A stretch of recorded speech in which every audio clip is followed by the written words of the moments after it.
Ante todo, muy buenas tardes. Bueno, ya es la última ponencia y de ahí la intervención, las palabras finales del doctor Ramiro Bustamante. En ese sentido voy a hacer todo el intento por ser concreto y puntual sobre las ideas que se quieren compartir con ustedes. Bueno, en primer lugar, mis palabras de agradecimiento a la organización por la invitación.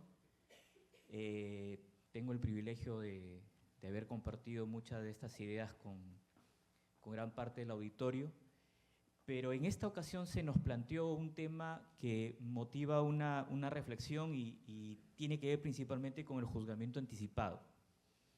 A lo largo de las intervenciones se ha hecho referencia a distintos fines que eventualmente pueden estar detrás de la litigación oral.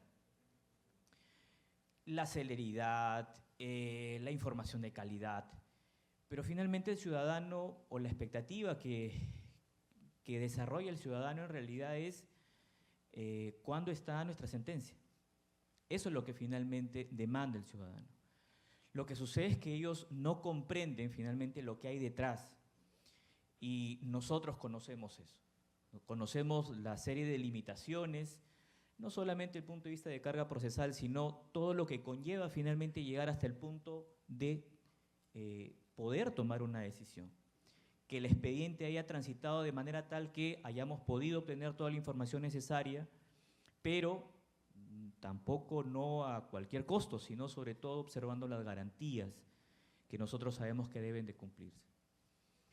Y frente a ello nos encontramos ante una gran limitación, dependiendo cómo lo veamos.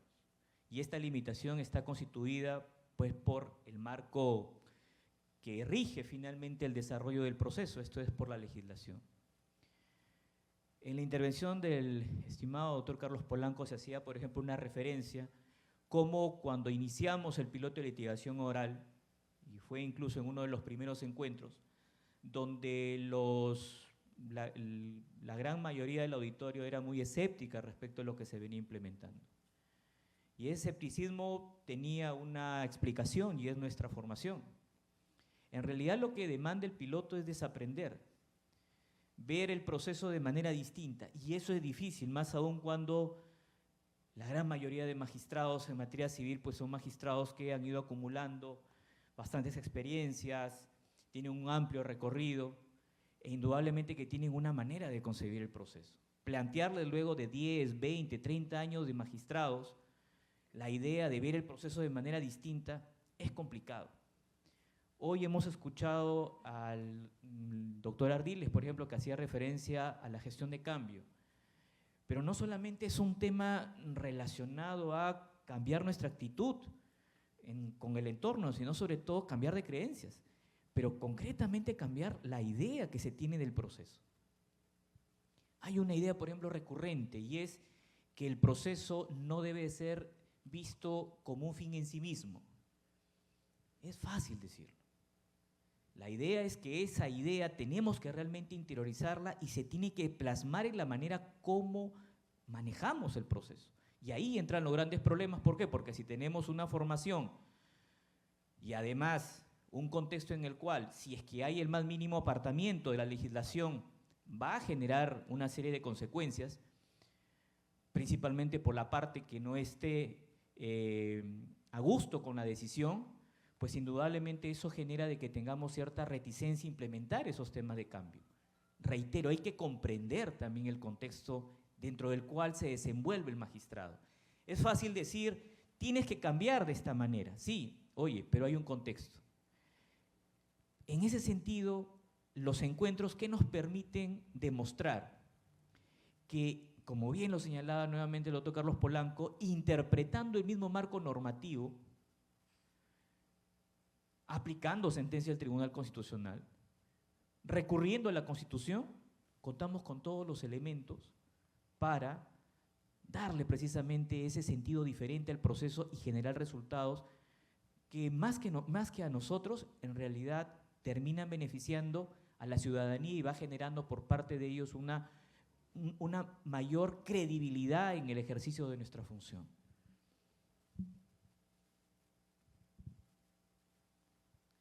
En ese sentido hay una idea recurrente, por ejemplo, que se sostiene y es que es 100% más preferible no tanto tener leyes perfectas, porque si tenemos jueces con deficiente formación, jueces no comprometidos, de nada va a servir tener un código perfecto. Y esta idea la tiene que tener claro, por ejemplo, las comisiones que vienen evaluando, que vienen con las propuestas de reforma del Código Procesal Civil. De nada vale tener un código perfecto si finalmente no te pones a pensar quiénes son los que van a aplicar ese código. ¿Qué tipo de abogados, por ejemplo, van a encargarse de hacer que esos mecanismos previstos por la legislación puedan ser implementados? De ahí que es mucho más importante enfocarse en el recurso humano, en los magistrados, en los abogados, en los propios litigantes. Hoy hemos escuchado, por ejemplo, el tema referido a la conciliación. Hubo una pregunta muy interesante y se decía, ¿y los abogados? No. Al abogado no tenemos que darle cabida, por ejemplo, en la conciliación. Eso no conlleva a recortar el derecho que tienen los ciudadanos, los justiciables, si es que tienen alguna duda, a consultarle a los abogados. Pero el derecho no es del abogado. Los derechos que están en discusión, por ejemplo, en esa etapa, son de los justiciables. Y los justiciables ya llegaron a un acuerdo, y qué mejor que el juez para dar un control de legalidad de ese acuerdo, simplemente el rol del abogado pasa a un segundo plano. En ese sentido, hay ideas que me gustaría marcar como pauta para comprender lo que tiene que ver con juzgamiento anticipado. Y esto principalmente está referido a lo siguiente. Uno, ¿cómo debemos de concebir el proceso?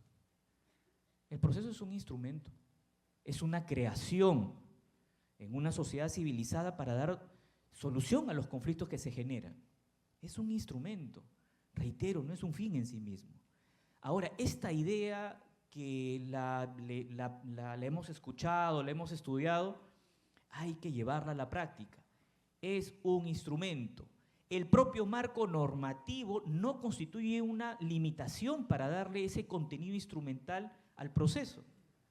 El propio Código Procesal Civil recoge como principio el principio de la elasticidad previsto en el párrafo tercero del artículo 7, el título preliminar 7 o 9, perdón.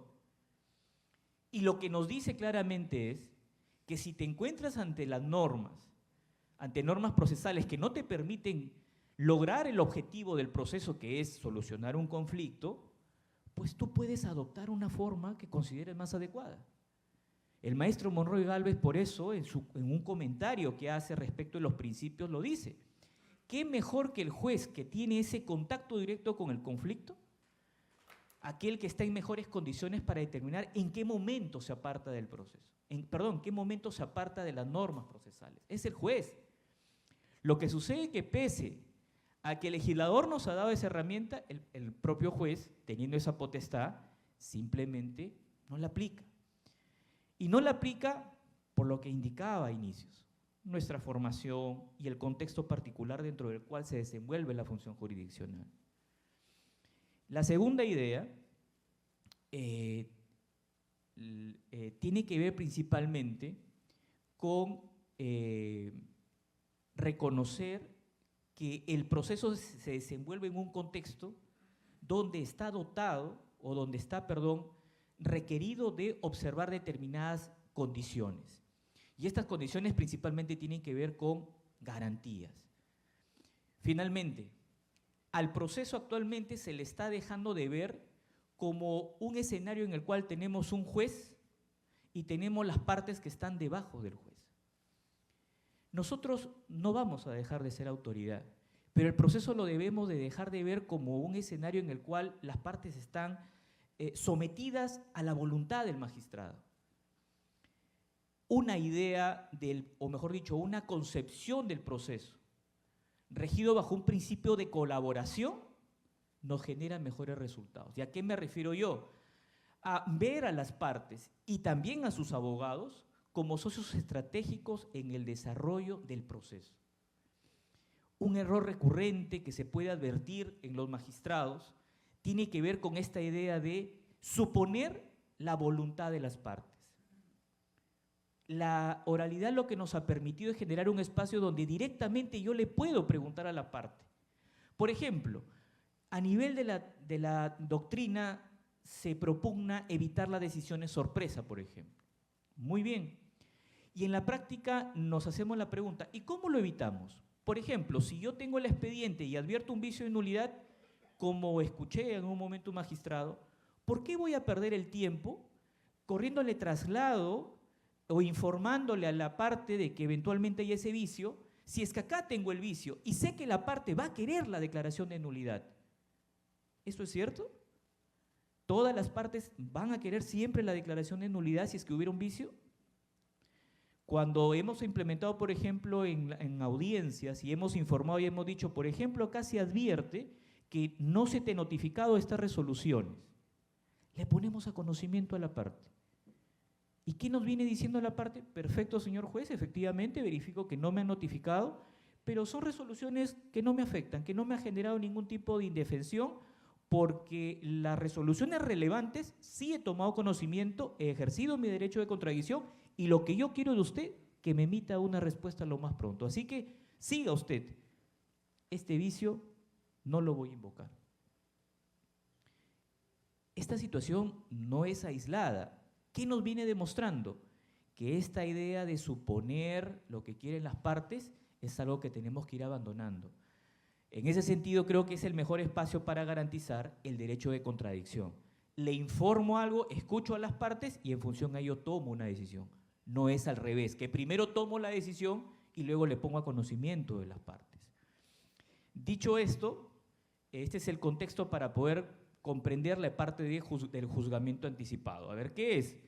El juzgamiento anticipado es un acto procesal por el cual el juez dispone que la causa pase a ser sentenciada sin mayor trámite, sin mayor actuación de pruebas. Eso es una definición que podemos extraerla del propio texto del Código Procesal Civil. ¿Cuáles son sus fundamentos? El derecho fundamental a un plazo, a un proceso dentro de un plazo razonable. Si bien este es un derecho fundamental que tiene su origen principalmente en materia del proceso penal, yo no veo ningún tipo de limitación para que podamos considerarla como fundamento del proceso civil.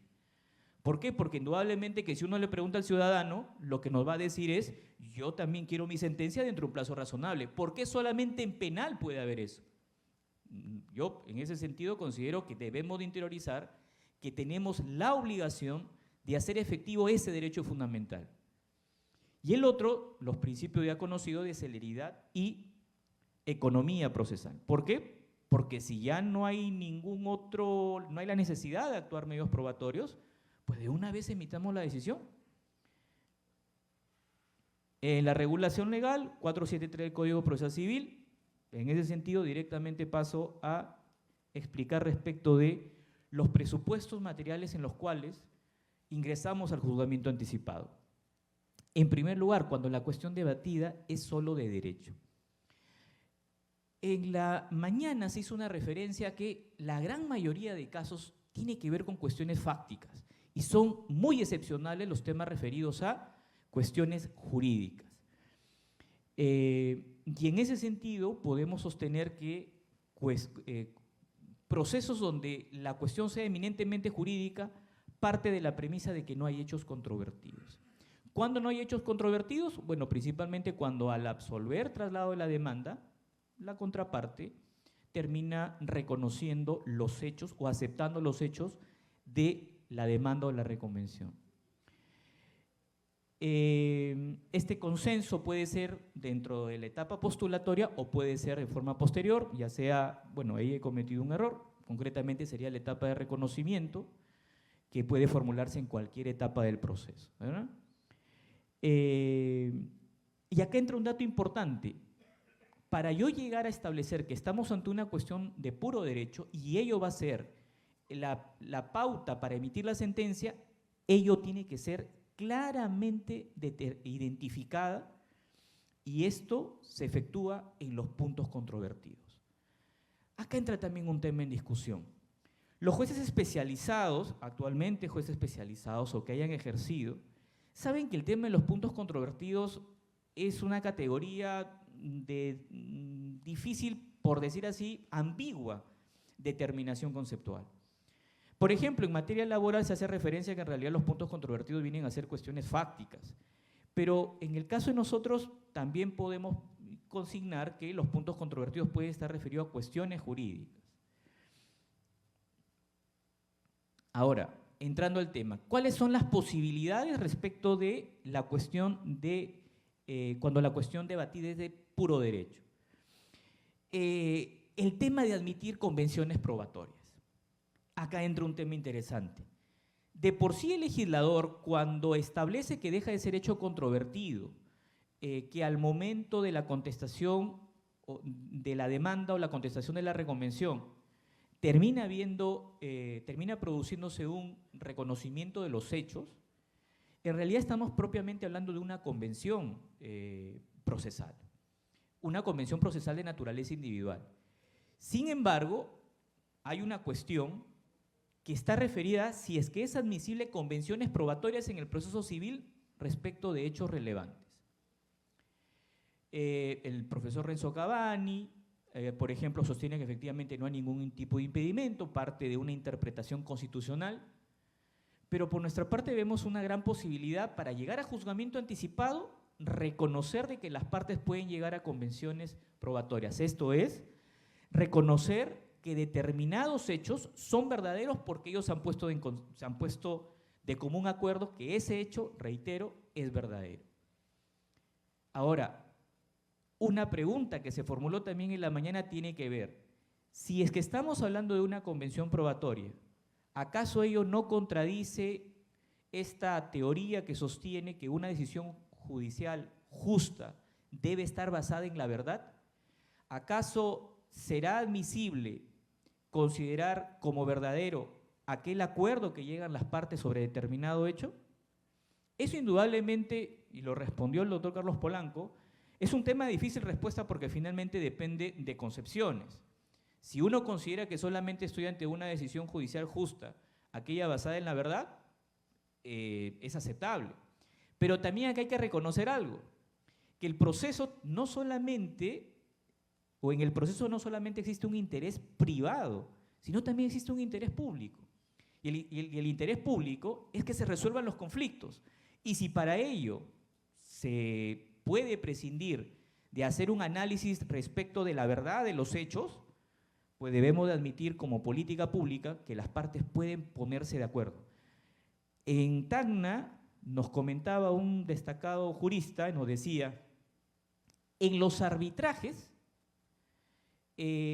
a veces las partes solo quieren la decisión, no me piden motivación, no me piden que yo establezca si algo es verdadero o falso, no, lo que están diciendo es, reconocemos que estamos ante una controversia y queremos que nos diga quién tiene la razón, a quién se le tiene que pagar.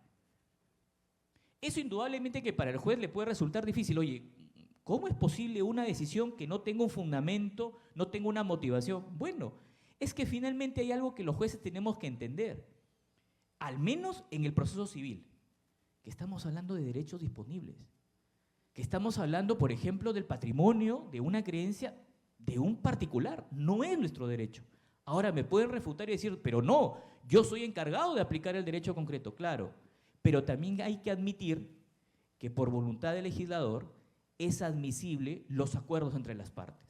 Si las partes dicen, yo solamente quiero que me digas quién tiene la razón, indistintamente tus razones, yo las voy a respetar. Ojo, estoy haciendo referencia a que llegamos al juzgamiento anticipado sobre la base de una convención probatoria. Ahora, indudablemente yo también he conversado con colegas que me dicen, no, yo presumo la mala fe, yo presumo el fraude y por consiguiente, aun cuando existan convenciones probatorias, no, son inaplicables al proceso civil y tenemos que entrar a la verdad. Bueno, ahí el problema es que finalmente si vamos a llegar a esa premisa, uno, vamos a ir en contra de una política pública, pero además nos vamos a recargar de procesos. Porque si queremos llegar a emitir decisiones basadas en la verdad, bueno, eso va a ser una búsqueda que nos va a costar sangre, sudor y lágrimas, ¿verdad? Y bueno, acá estamos magistrados y sabemos que eso no es fácil de obtener. Ahora, ¿cuáles son los impedimentos? Este es un tema ajeno a nosotros, que los abogados no emplean convenciones procesales, ni mucho menos convenciones probatorias. ¿Por qué? Porque hay esta cultura de litigio. Entonces, eso ya escapa a nosotros. Ese es un tema donde las partes, o sea, deberían entender que ellos pueden realizar ese tipo de acuerdos. Eso escapa a nosotros. Y tiene que ver con un tema de formación principalmente de los futuros abogados. Segundo, la confusión entre pretensiones y puntos controvertidos. A ver, la obligación que tiene el magistrado es pronunciarse sobre todas las pretensiones. Los puntos controvertidos, si yo omito un punto controvertido, eso no significa necesariamente que mi decisión es incongruente, porque si yo doy respuesta a todas las pretensiones, ¿dónde está la incongruencia?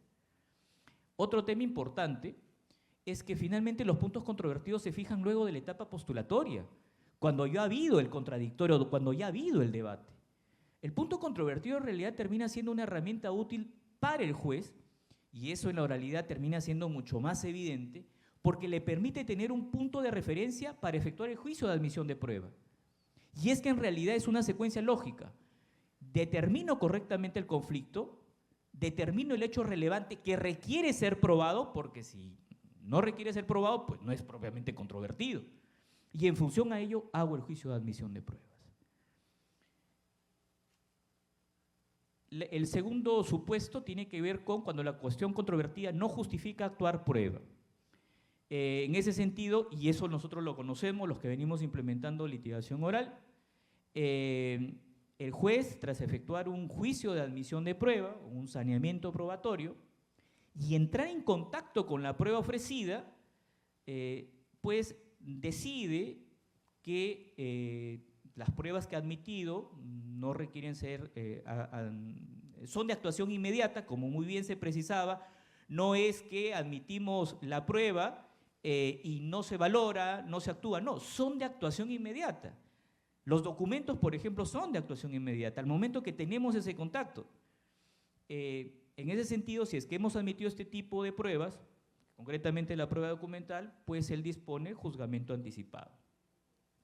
No es que en las distintas fases del razonamiento probatorio, en el juzgamiento anticipado el juez se salta alguna de las etapas, no.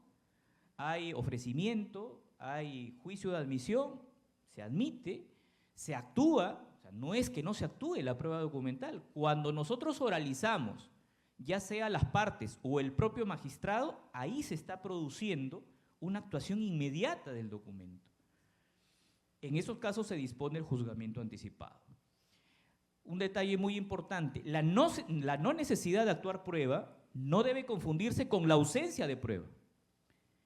Si hemos ya transitado por el saneamiento probatorio es que ya hay prueba. En ese sentido, hemos llegado a la conclusión que esta prueba de actuación inmediata es suficiente para poder emitir una sentencia. Posibilidades, nuevamente, convenciones procesales. Por ejemplo, algo que viene sucediendo y no sucedía con el modelo escrito, es algo que debemos de reconocerlo, y es lo siguiente. Los magistrados no podemos evitar que las partes presenten las pruebas que quieren. Es un derecho fundamental. Ojo, el ofrecimiento es un derecho fundamental, ¿verdad? Pero no es un derecho el que se admitan todas esas pruebas. No, el juez tiene el poder de determinar qué pruebas admite y qué pruebas no. Perfecto.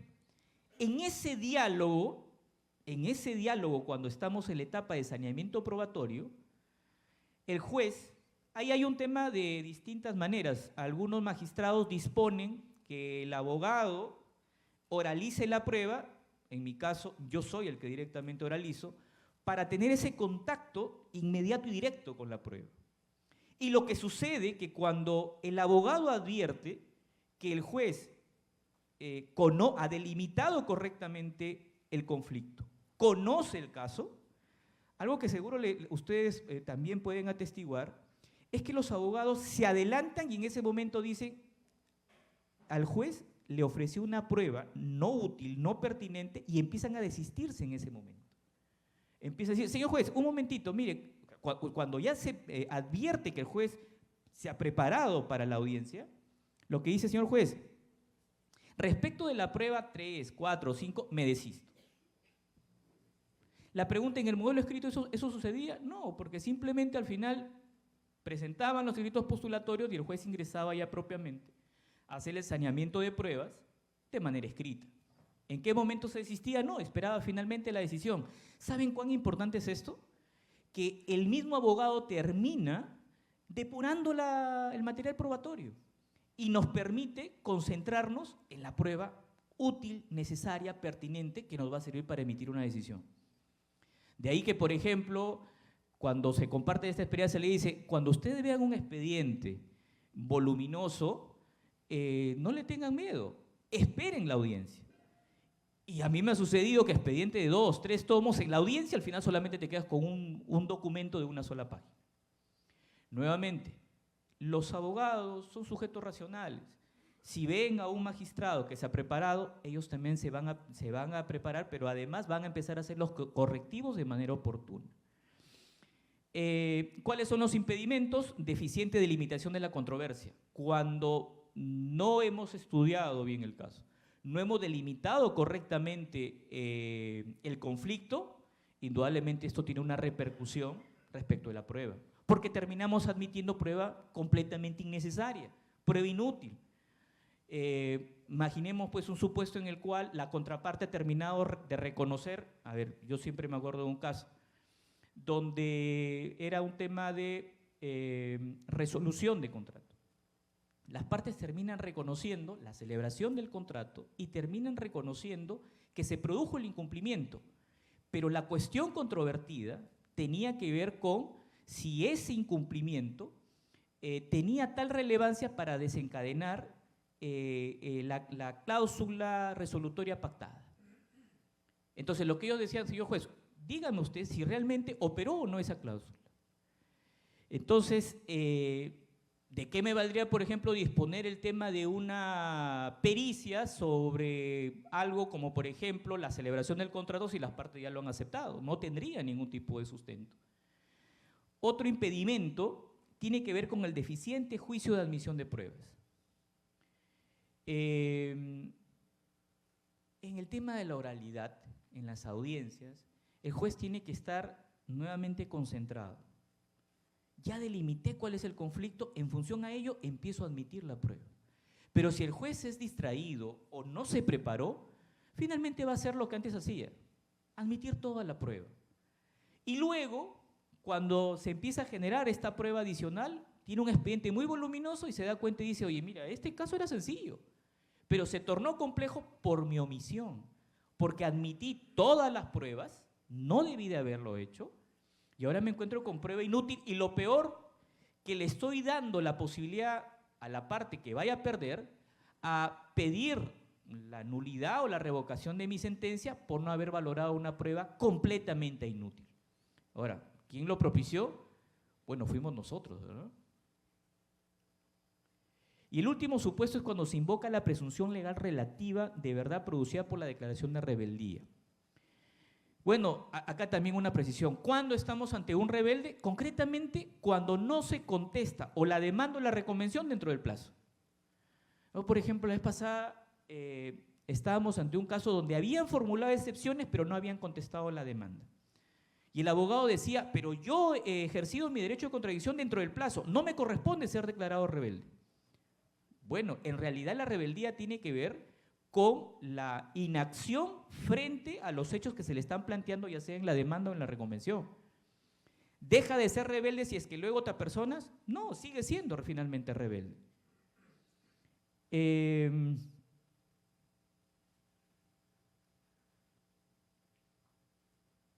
Bueno, ya nosotros sabemos las distintas clases de presunciones legales, puede ser iure de iure, iuris tantum, esto es absoluto relativa. La presunción legal que genera la rebeldía es una presunción relativa. ¿Ya? ¿Por qué? Porque el propio legislador lo dice. Dice, no es absoluta. ¿Por qué? Porque esta presunción no se va a aplicar en los siguientes supuestos. Y lo detalla claramente nuestro Código Procesal Civil. Otro detalle, la rebeldía no altera las reglas relativas a la distribución de la carga de la prueba.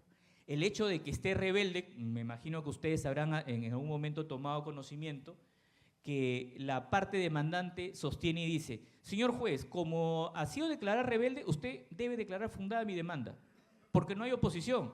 Oye, un momentito, pero tú también tienes que probar. Si es que tú no cumples con esa carga de distribución de la prueba, pues indudablemente te aplico la regla de juicio que genera que la demanda sería infundada por improbada.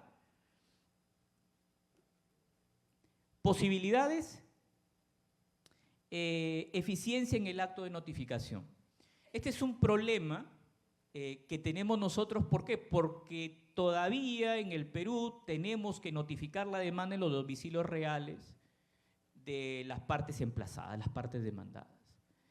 Y además a ellos se han sumado criterios jurisdiccionales que han ampliado los supuestos para evitar la indefensión de la parte demandada.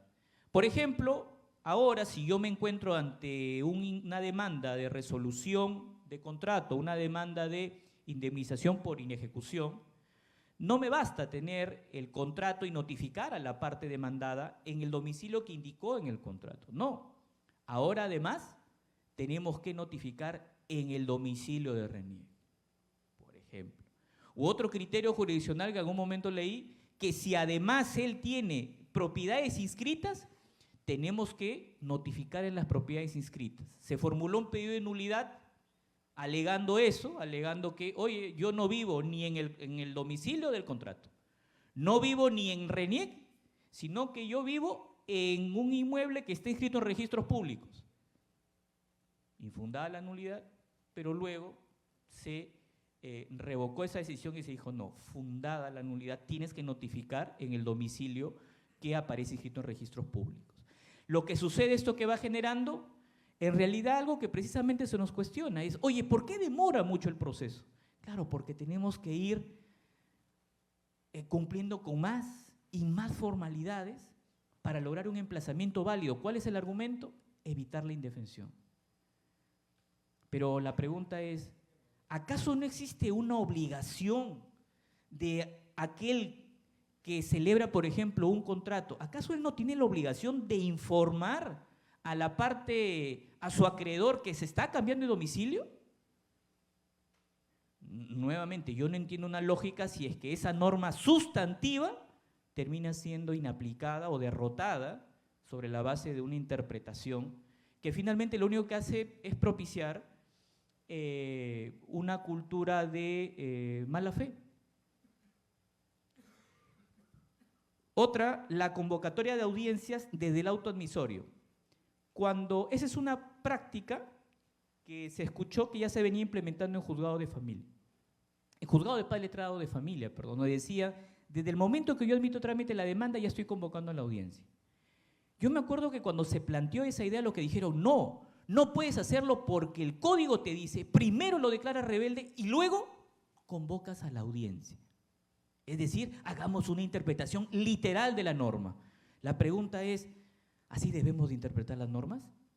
¿Acaso no era necesario reflexionar y preguntarnos, ¿afecta en algo que convoques a la audiencia desde el momento que estás admitiendo trámite la demanda y que lo puedas declarar rebelde en la audiencia única? En realidad, si ustedes lo advierten, no hay vinculación alguna, porque si es que ya te convoqué en el auto admisorio a la audiencia única y llegada a la audiencia única, vencido el plazo para absolver la demanda, no has contestado, eso genera un efecto. La pregunta es, ¿alguna indefensión con la audiencia? No, porque te estamos notificando que va a haber una audiencia. En ese sentido, son dos cosas que si bien el legislador las ha previsto con un determinado orden, no había ninguna vinculación, ambas tenían un fundamento completamente diferente. ¿Y ahora qué ha permitido eso? Pues, por ejemplo, llegar a audiencias únicas, dependiendo si el demandado domicilia en el mismo distrito judicial o fuera, de tener procesos sumarísimos sentenciándose en un mes, en 2 meses.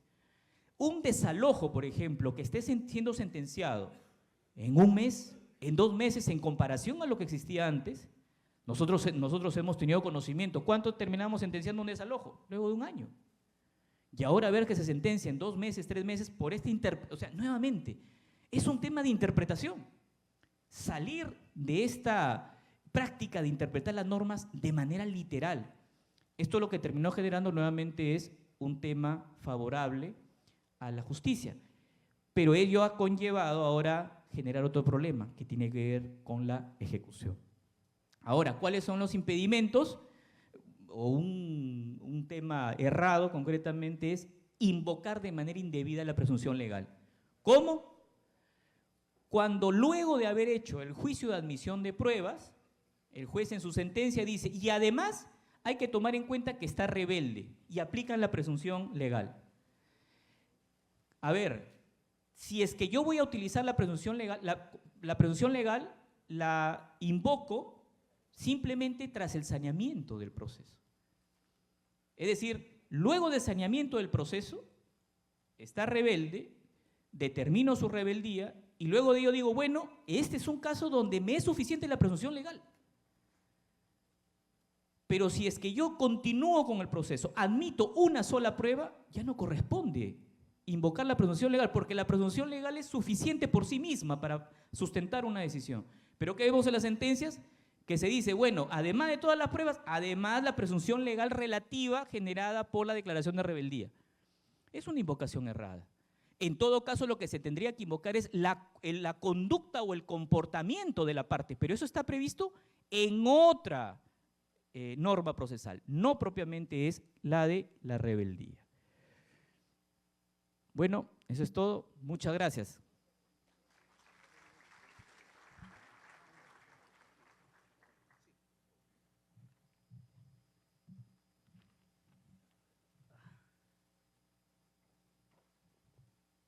Señoras y señores, rueda de preguntas.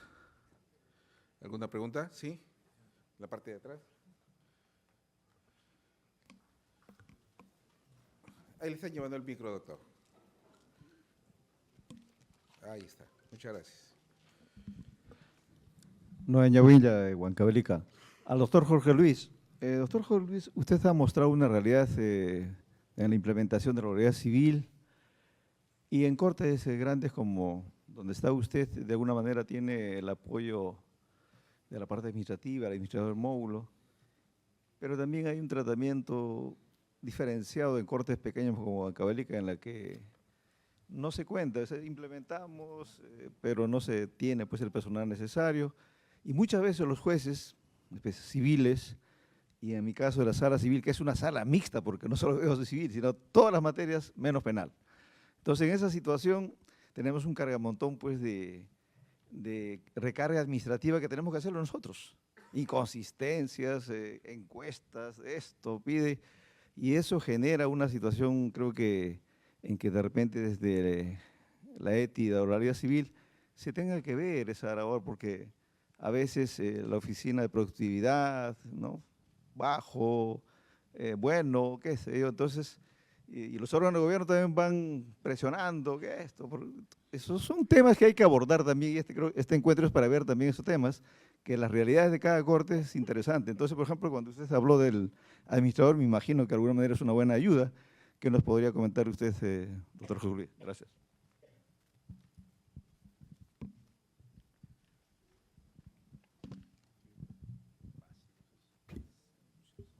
Ok, gracias por su pregunta. Para empezar, quien les habla forma parte de una sala civil en nombre, pero que en la práctica igual que ustedes, ¿no? Vemos todo menos penal y laboral privado. Vemos familia, constitucional, contencioso administrativo, o sea, y es complicado. Es complicado porque tenemos que sacarnos el chip de realidad para unas cosas, luego seguir con lo tradicional en otro.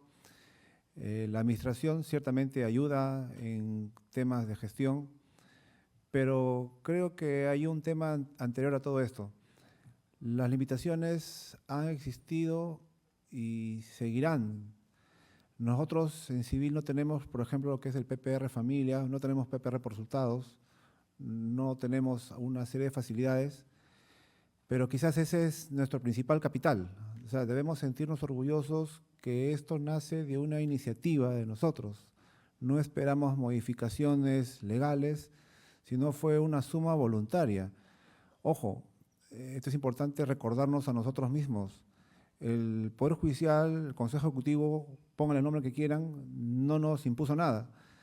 Nos capacitamos, nos comprometimos en algo, creímos en algo y nos sumamos voluntariamente a esto, aún con todas las limitaciones.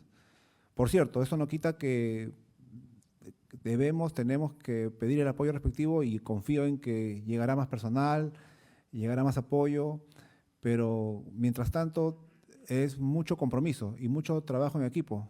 Hay que ir diferenciando, por ejemplo, en la sala diferenciamos por materias, hay materias sumarísimas que podemos de repente poner más vistas en una fecha, menos vistas si el proceso es complejo, y por supuesto tampoco tenerle miedo a reservarnos la decisión. O sea, si hay que reservarnos, nos reservamos. Pero hay que hacer un hincapié. Es muy fácil, se los digo también como mea culpa, a veces es muy fácil caer en la tentación de me reservo la decisión. Ya, pues nos reservamos esta también, y de ahí nomás hay un paso a caer en lo mismo. O sea, la idea es no retroceder, la idea es full compromiso, es básicamente, diría yo, la respuesta, y por supuesto, el apoyo de la administración es vital. Es vital que el administrador de cada módulo también venga a capacitaciones similares. Sé que anualmente también hay encuentros nacionales de administradores y coordinadores, y eso se hace muy bien de parte del equipo técnico institucional, ¿no? Gracias. ¿Alguna otra pregunta? Sí, por favor. Primero y de ahí segundo. Muchas gracias. Por favor, quisiera, de ser posible, una reflexión de ambos expositores a la vez de felicitarlos, pero sí ando un poco preocupado, porque tengo la impresión que no se está haciendo justo con el análisis de los hechos. Y digo esto porque si bien todos respaldamos el esfuerzo hoy llamado oralidad por lograr procesos más céleres, tenemos que ser conscientes que hay mecanismos que hoy pretendemos masificar que han existido siempre en el país.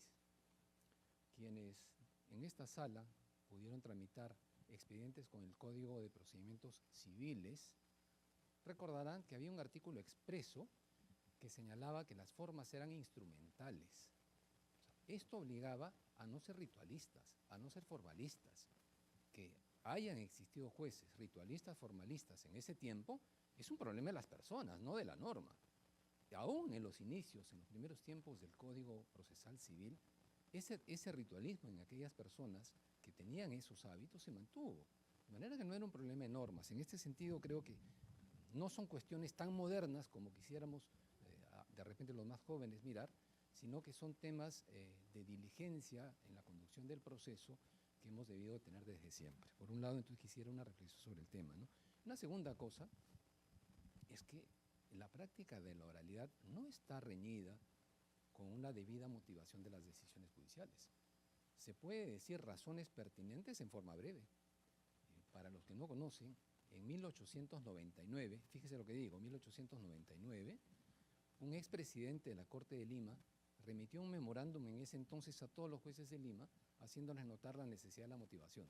Ojo, 1899, antes que el desarrollo de la teoría de la argumentación estuviese en boga, ¿no? Entonces, ¿a qué voy? Para concluir mi intervención. Identifiquemos prácticas las mejores posibles para encaminarnos y consolidar esos modelos, pero reconozcamos también lo que en la historia procesal de nuestro propio país ha existido, que no es tan negra como a veces se quiere presentar, sino que siempre han habido experiencias positivas que deben ser rescatadas, repetidas, y finalmente un poco de justicia al interior de nosotros mismos, esto me parece necesario, ¿no? Y una segunda y última reflexión es en relación al tema de los medios probatorios. Creo que me parece magnífico que se haga una debida valoración de los medios probatorios, pero creo que si es que hay una mala práctica de admitir todo lo que llega, es una mala práctica que viene desde la etapa de calificación, que debemos corregir, ¿no? Porque si es que por alguna razón ya pasó esa etapa, es en el momento de determinar los actos o establecidos los puntos en controversia que vamos a determinar qué medios probatorios son los pertinentes o no. Recuerdo algún caso de hace más de 15 años, donde encontré un proceso que ya tenía admisorio, con un sinfín de medios probatorios, creo que 30 o 40, y cuando hicimos el control de los medios probatorios, el abogado demandante se quedó sin una sola prueba, porque no resultaban pertinentes a su caso. Entonces creo que sobre este tema, sobre la identificación de la pertinencia de los medios probatorios, es que debemos incidir para que los procesos efectivamente sean más breves y también resolvamos con congruencia con los propios hechos, ¿no? Muchas gracias. Señores. A ver, bueno, gracias por la pregunta. Estamos en el cuarto encuentro y en las distintas oportunidades que nos hemos reunido, el diagnóstico anterior a la implementación del piloto ha sido el mismo. Uno, un marco normativo que desde el momento que entró en vigencia hasta la fecha fue modificado de tal punto que se convirtió en un proceso netamente escritural, y acá, con la sinceridad y honestidad pues, que corresponde en un ambiente como estamos acá, todo de la casa, se convirtió en un proceso prácticamente anónimo, donde se podía emitir una sentencia y la parte no conocía, no tenía ningún tipo de oportunidad de contacto propiamente con el magistrado. Y lo segundo es que nadie desconoce las buenas prácticas, los grandes aportes que se hayan hecho, pero eran aportes aislados. Y la visión general que existía del proceso era un proceso marcado por etapas rígidas que finalmente terminaba generando un proceso con mucha cargado de etapas que finalmente conllevaba a una serie de males que ya han sido identificados y que está de más hoy indicarlos. Lo importante es ser honestos y reconocer de que finalmente el piloto lo que ha generado es una reacción de nosotros mismos. Pero además que en todos los encuentros algo positivo, y no solamente en los encuentros, sino también en las distintas reuniones que venimos teniendo en las cortes, cuando compartimos experiencias, es que vamos advirtiendo cómo de manera progresiva empieza a cambiar la mentalidad del magistrado. Por ejemplo, cuando plantea una buena práctica. ¿Y por qué se convierte en una buena práctica? Porque sobre la base de un proceder tradicional empieza a hacer una interpretación que termina generando un resultado más óptimo, más eficiente. Hoy el doctor Polanco, por ejemplo, hacía referencia a la necesidad de que esas buenas prácticas terminen siendo una pequeña luz que se proyecte. Estos encuentros lo que permite es ir difundiendo esas buenas prácticas que finalmente se van sumando y que terminan generando un proceso mucho más eficiente. Gracias. Bueno, en primer lugar, mi saludo al doctor Henry Huerta. Lo conozco de la Corte de Lima, del Plan Piloto, un equipo de jueces proactivos, sin duda, que demuestra que no todo fue malo. Es verdad, hay que ser justos. Quizás haya que hacer un pie de página. No es que todos, obviamente. A veces generalizamos para fines didácticos cómo llegamos a este estado de cosas. Pero sin duda siempre han habido colegas proactivos que obviamente marcaron un camino diferente, pero el grueso nos llevó finalmente a un proceso eminentemente escritural, como nos dice el doctor Quesnay. Personalmente también, siendo juez de primera instancia, muchas veces me pasaba eso. Conocí mi expediente, por supuesto, pero recién lo conocía al momento de sentenciar. O sea, al momento de redactar la sentencia era donde recién me involucraba al 100%. Y a veces venían las sorpresas ahí, ¿no? De repente ahí recién me daba cuenta que, debía hacerse una prueba de oficio, ¿no? Y eso es la idea, que no suceda con oralidad. En doctrina hay un artículo interesante que refleja un debate interesante que hubo hace algunos años con los profesores Priori Posada, Ariano Dego, Omar Sumaria, entre otros, donde intentan diferenciar si es lo mismo o no hablar de un proceso con audiencias y un proceso con oralidad. ¿Es lo mismo o no? Es un tema académico interesante.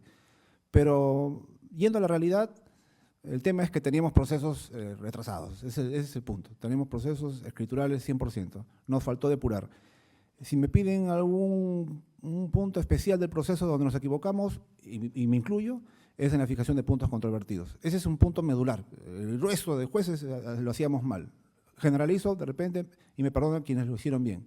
Pero personalmente yo a veces caí también en ese error. Ese es el tema. Y con esto de realidad entendemos que no. ¿Cómo se hace? ¿Qué hay que hacer? Caso por caso, ¿nos cuesta aprender? Sí, pero de eso se tratan convenciones como esta. Y sobre el modo de la motivación, sí, yo creo que ahí también hay mucho que trabajar, porque estando en sala, por ejemplo, entiendo el caso, desalojo, que es el caso recurrente y fácil, entre comillas. conozco el caso y dirijo la audiencia, soy el ponente, termina, yo ya sé cómo voy a resolver, pero más me demoro redactando, porque obviamente tengo que cumplir ciertos estereotipos. La Junta Nacional de Justicia, que entiendo yo, corríjame por favor, no ha sacado una directiva nueva que nos dé un derrotero. Tenemos las viejas directivas del ex-NM, donde ahí pues valoran la jurisprudencia que uno pueda citar, al peso, ¿no? O sea, más puntaje te dan cuando más doctrinas citas, y creo que estamos todos muy atentos también a lo que la Suprema diga, ¿no? O sea, no es solamente cómo tramitar, de esto estamos hablando días y días, pero el tema es, y el producto final, cómo redactar, ¿no? O sea, qué tanta pluma debemos echar, es el tema. Qué tan concisos debemos, sin llegar al extremo, ¿no?, de la vieja práctica de por los mismos fundamentos, ¿no?, que sería bacán llegar a eso, pero obviamente no se puede. Pero tampoco, pues, 2, 3, 4, 5, 6 páginas absurdas. A veces es pura panga, como se dice, ¿no? Gracias. Última pregunta. Que sea breve, por favor, doctor. Buenas Gracias. tardes y gracias por la respuesta que me va a dar el doctor Johan. Se habla de juzgamiento anticipado y se ha tocado el tema del reconocimiento y la presunción relativa de verdad.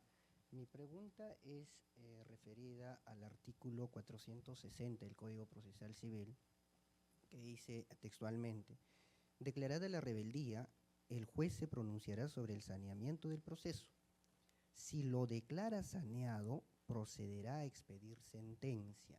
Este es un supuesto de juzgamiento anticipado, y si así fuera, doctor, ¿qué ocurriría con una prueba ofrecida por el demandante de actuación diferida? Gracias. Doctor.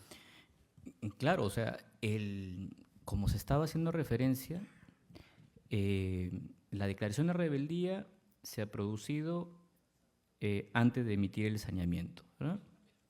Si es que el juez llega a la conclusión que es más que suficiente la presunción legal derivada de la declaración de rebeldía, pues saneado el proceso, informa que va a proceder a juzgamiento anticipado en función a esa presunción legal. Ahora, si es que los hechos, la pretensión amerita necesariamente prueba, lo que está haciendo es demostrar la propia naturaleza de esta presunción legal, que es una presunción legal relativa, con lo cual ingresaría a la etapa de saneamiento probatorio. Más bien aprovecho ahí justo dentro de aquello que es siempre saludable a veces o es necesario, por ejemplo, poner en evidencia a veces prácticas distintas. Por ejemplo, el doctor Justo Carlos Polanco hacía referencia que cuando en una audiencia única no asistía una de las partes y el juez quería ingresar al juzgamiento anticipado, no podía emitir sentencia. ¿Por qué? Porque el código dice que le tienes que conferir la oportunidad para ejercer el derecho a rendir informe oral. Por ejemplo, en el caso de nosotros, no hacemos eso. ¿Por qué? Porque si bien se le reconoce el derecho a rendir informe oral, pero es el juez quien lo regula. En ese sentido, nosotros cuando convocamos a la audiencia única o a la audiencia preliminar, en esa convocatoria le estamos indicando y le decimos, justiciables, si es que en el desarrollo de la audiencia llegamos a la conclusión de que corresponde juzgamiento anticipado, tu derecho a rendir informe oral va a ser en esta audiencia, bajo apercibimiento de preclusión. Entonces, le estamos asegurando, no es una decisión sorpresa, el ejercicio de este derecho. Ahora, si pese a que le estamos informando, la parte no viene, pues en la propia audiencia emitimos una resolución haciendo efectivo el apercibimiento y declarando precluida la oportunidad para rendir informe oral, con lo cual estaríamos en condiciones ya para emitir sentencia. Y finalmente, sobre la emisión de la sentencia, sí me ha causado y siempre me causa extrañeza cuando en los resúmenes de las audiencias se ve que el juez informa y dice, bueno, juzgamiento anticipado, voy a emitir sentencia, y vemos inserta en este resumen una sentencia de las tradicionales, de 5 o 6 páginas. Entonces yo me hago la pregunta, me echo la reflexión, ¿acaso significa que el juez se puso en la audiencia cuando luego que informó el juzgamiento anticipado, que el juez se ha puesto a leer toda esta sentencia escrita? Eso indudablemente que no es, más bien deslegitima el modelo, porque a los ojos del justiciable, a los ojos del abogado, pues llega a la conclusión de que ya la sentencia la tenía lista y que finalmente la audiencia convocada ha terminado de ser, bueno, simplemente algo innecesario, una mera formalidad. Nuevamente, cuando la norma hace referencia a que se emite sentencia, podemos hacer algo que ya los magistrados de más experiencia lo han hecho, que es adelantar el fallo.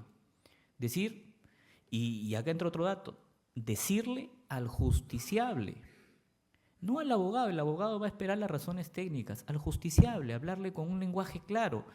El doctor Santiago Pereira Campos, quien el doctor Carlos Polanco justo ha hecho las gestiones para traerlo, lamentablemente no se ha podido, recientemente acaba de publicar una obra colectiva sobre el lenguaje claro. Y precisamente esta es la oportunidad que tenemos para hablarle. ¿A quién? Al justiciable. Pero ¿saben cuál es el gran problema?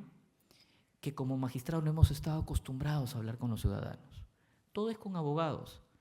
¿Eso qué conlleva? A bajar un poco al llano, hablarle con un lenguaje más coloquial y sobre todo entender que esa es una oportunidad para legitimarnos ante la ciudadanía.